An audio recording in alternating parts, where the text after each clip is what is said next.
மேகமே லக்ஷ்மியே வந்தருள்கவே.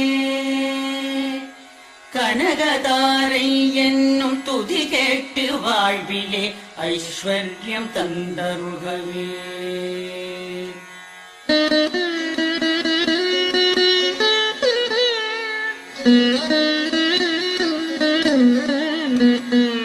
கருணை என்னும் அருள் காற்றினை நன்மை தர கூட்டியே வந்து நிற்கும் திருமகளின் விழி என்னும் தயை கொண்ட நீருண்ட கரிய மாவண்ண மேகம்.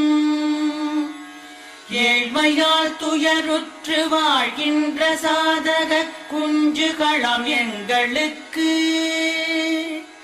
செல்வ மழை பெய்து பெரும் பாவம் வறுமை நீக்கி வளமெல்லாம் அருளட்டுமே.